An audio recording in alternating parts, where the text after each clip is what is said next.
Good day, Deep in Word family. Welcome to day 26 of our Bible study review. The chapters for today, we're going through chapter 27 and chapter 28. Do you remember where we left off yesterday? We saw that the covenant, right, the marriage vows, they were sealed with blood, as it is when we walk down the aisle and make a covenant with our covenant partners. Then we see that Yahauh or Yahuwah Elohim continues to give Moses the instructions for the inside of the tabernacle. As we walk into chapter 27, now we see that the focus is on the outside of the tabernacle, the outer court. Let's read a couple verses within chapter 27. Why not start with verse 1? And you shall make an altar of acacia wood, 5 amah long and 5 amah wide. The altar is square, and its height 3 amah. And you shall make its horns on its 4 corners. Its horns are of the same, and you shall overlay it with bronze. Do you remember? Yahuwah Elohim, told Moses to instruct the children of Israel that those whose hearts are moved to make an offering unto him. Remember, he stripped Egypt's citizens of gold, silver, bronze, all types of things. The bronze is for the altar. Then he goes through specifics about the outer court, the curtains for the outer court, and take note of the colors, purple, red, and blue. If you go back to chapter 25 and read from verse 1 through verse 5, then you will see the significance of this. Yahuwah Elohim does not spare any details because this tabernacle on earth must be an exact copy of what is in heaven. He is holy, and his people are called to be holy and set apart.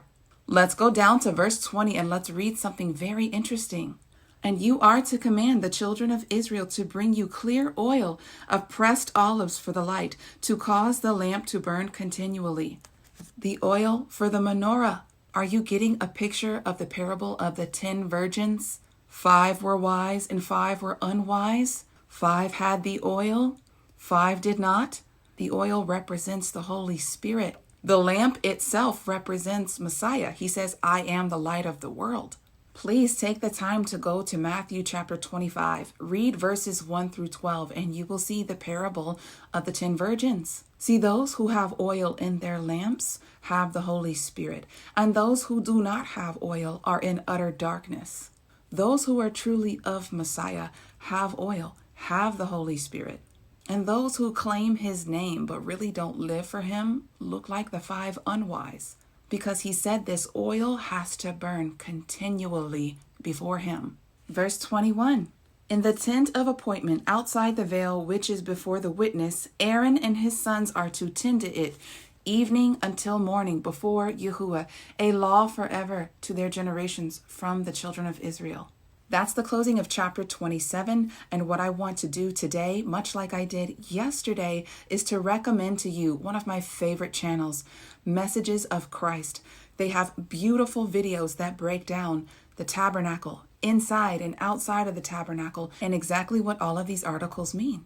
They all point to Christ. Yes. When I first started coming to the truth and I found this channel, I could not get enough of it. It helps you understand and see the Bible in technicolor. Please go watch the videos that I recommend. Chapter 28 is about the priests, Aaron and his sons. They are called to be the priesthood. Kohanim. This entire chapter goes through the priestly garments, their colors, the 12 stones on the breastplate. These things all have very deep significance. I'm going to read a couple of verses just so that you can see some things that maybe you've never seen before and how it all points to our high priest, Yeshua, Jesus Christ. So Aaron is the high priest. He's a picture of Yeshua, and his sons are the priesthood. Notice how there's a little bit of difference between the high priest and the priesthood. Their garments are not exactly alike, but there are some similarities. Let's read verse 29. And Aaron shall bear the names of the sons of Israel on the breastplate of right ruling over his heart, when he goes into the holy place for the remembrance before Yahuwah continually. The high priest is the only one who is able to go behind the curtain, behind the veil, into the most holy place, which represents the presence of the Father. The only one who can go into that place is the high priest. Now do you see? because there's a true holy place in the true tabernacle, and the only one who can go before him is the Lamb, our high priest, Yeshua HaMashiach. I'm going to read the bottom part of verse 30. And Aaron shall bear the right ruling of the children of Israel on his heart before Yahuwah continually. So he must bear the burden. Does it sound like he carries the weight of the government on his shoulders? Come on, y'all. And just beforehand, it says that he bears the names of all the children of Israel. He bears our names, and he presents our names before the Father, because he has sprinkled his blood upon the mercy seat in the true tabernacle in heaven. And so, yes, when the enemy comes to accuse us, our name, he bears our name. He says, no, Danielle, she's mine. I know she makes mistakes, but her heart is for me, and she does everything in her power to keep the command, and she loves me with all her might. He carries our names before the Father, much like Aaron, the high priest, carried the names of all the children of Israel into the most holy place to make atonement for them. I hope you're connecting these dots.